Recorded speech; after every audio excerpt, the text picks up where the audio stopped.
Hello, nice to see your aspiration to know and learn about pharmacovigilance. This is Sandhyarani Edulapuram. Welcome to pharmacovigilance training.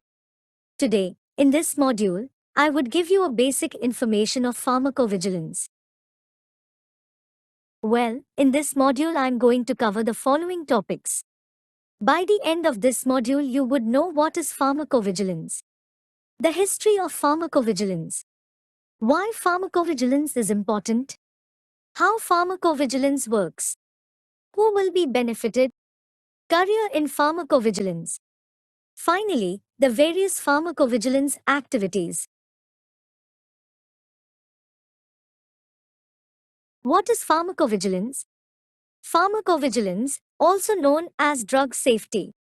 The etymological roots for the word pharmacovigilance are pharmakon is a Greek word which means medicinal substance, and vigilia is a Latin word which means to keep watch. By the definition, pharmacovigilance is the process and science of monitoring the safety of medicines and taking action to reduce the risks and increase the benefits of medicines. The international PV systems aim to monitor the risk-benefit ratio of drugs as well as improve patients' safety and their quality of life.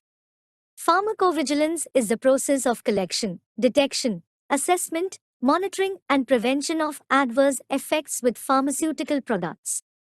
As we all know, all the medicines and vaccines undergo rigorous testing for safety and efficacy through clinical trials before they are authorized for human use.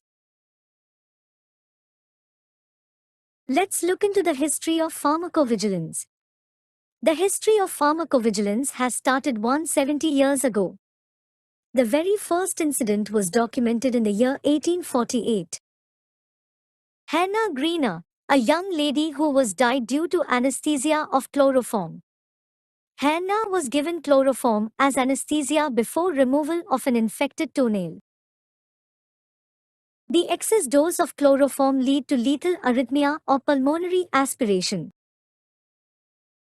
The second remarkable incident was observed in the year 1937.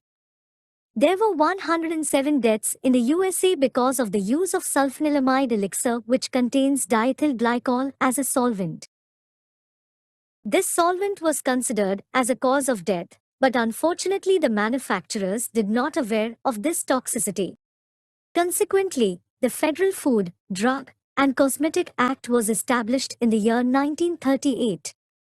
Its aim was to renovate the public health system. The author, Douthwaite, supposed that acetylsalicylic acid could cause melena. This study of the gastrointestinal toxicity of acetylsalicylic acid showed different outcomes. However, in the year 1955, it was proved that acetylsalicylic acid can cause gastrointestinal diseases and therefore it is currently contraindicated in patients with gastrointestinal ulcers. In the year 1961, a big change of European pharmacovigilance took place following the tragedy of thalidomide. Around that time, Dr. William McBride, an Australian doctor, wrote a letter about the tragedy of thalidomide. Thalidomide was commonly used for morning sickness during pregnancy. Later, it was identified the danger of thalidomide, which gave birth defects, and it was banned officially in the year 1961. In the year 1964, UK Health Authority MHRA structured the yellow card to report the adverse drug reactions spontaneously, and it is still in practice to report the adverse drug reactions. In the year 1965, European legislations have been developed, that is European Commission Directive 65/66, which is still in force. In the year 1968, the World Health Organization Program for International Drug Monitoring System was instituted, with the goal to ensure timely identification of medicine-related safety problems. In the year 1995, EMA, that is European Medicine Agency, was set up.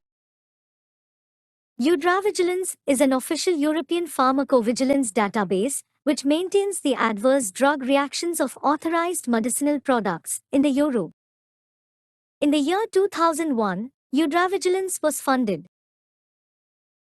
In the year 2012, a major change in European pharmacovigilance was observed with new pharmacovigilance legislations, that is, implementation of good pharmacovigilance practice modules. In the year 2017, the new Eudravigilance format was launched, which enabled the marketing authorization holders to access the Eudravigilance database to fulfill the pharmacovigilance obligations. This is how the current pharmacovigilance guidelines across the globe were evolved over the time. After knowing the history of pharmacovigilance, let's see why pharmacovigilance is important. Pharmacovigilance is really important to ensure patient safety, which can be achieved by measuring the benefit-risk ratio of each medicinal product.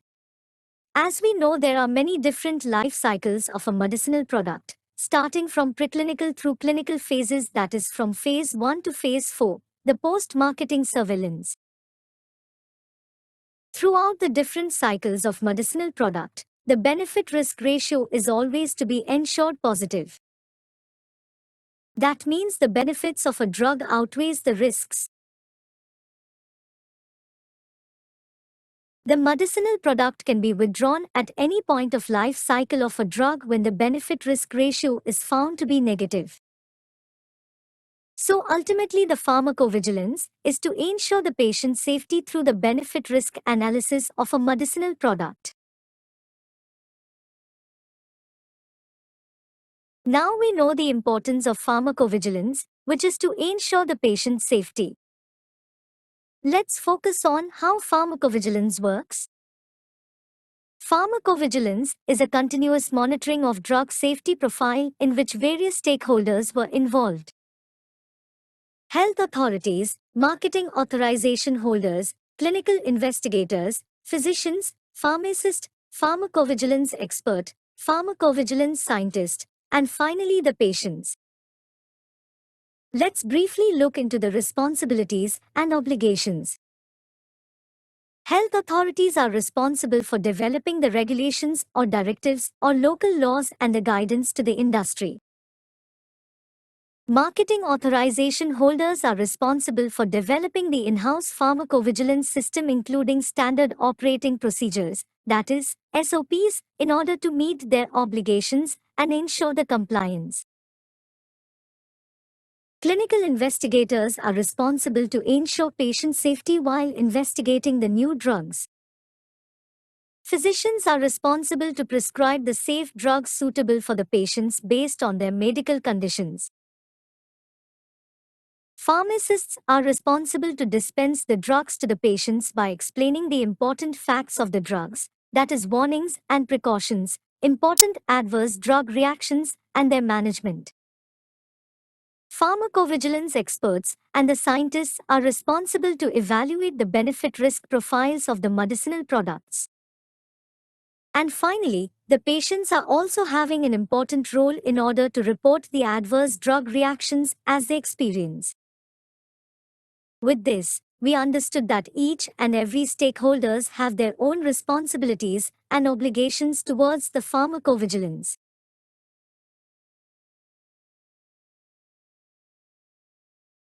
Now, let's have a glance on who will be benefited from pharmacovigilance.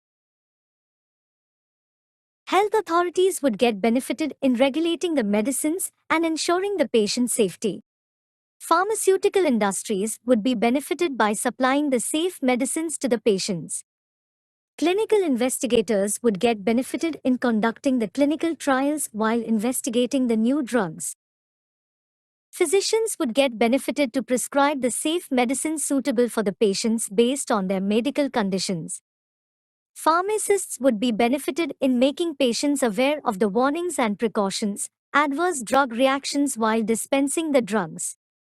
And finally, the patients would be benefited by receiving the safe drugs to minimize and manage the side effects.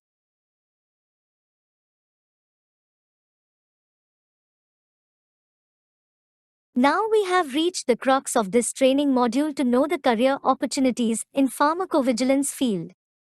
Of course, pharmacovigilance is the best choice in career for those who are interested in pharmacology and clinical research which ultimately give a chance to lead a career with a good remunerations. The pharmacovigilance aspirants always have the global opportunities in pharmaceutical industries, clinical research organizations, and in clinical investigator centers. The current opportunities in the pharmaceutical industries, particularly in India, are management trainee for the freshers, and the remaining are for the experienced professionals like pharmacovigilance executives, senior executives, drug safety associates, drug safety managers, PV managers, PV scientists, PV experts, safety strategy leads, safety strategy experts, safety strategy project leads, safety medical writers, local pharmacovigilance responsible person. These designations may vary depending on the company infrastructure or organogram.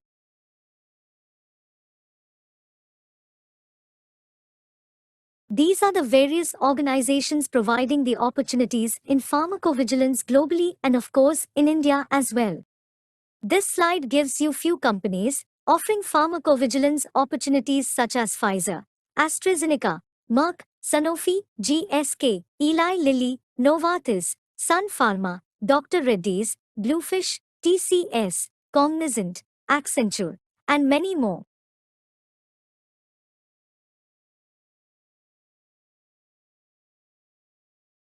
Pharmacovigilance activities.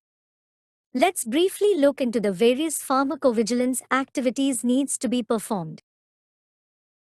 The primary activity would be the case processing, which includes collection of adverse drug reactions from various sources, identification of individual case safety reports for processing and reporting to health authorities, triaging of the cases, data entry and quality review of the case information, medical review including the causality assessment and listedness, submission of individual case safety reports and compliance check in order to ensure the quality and timelines for submission.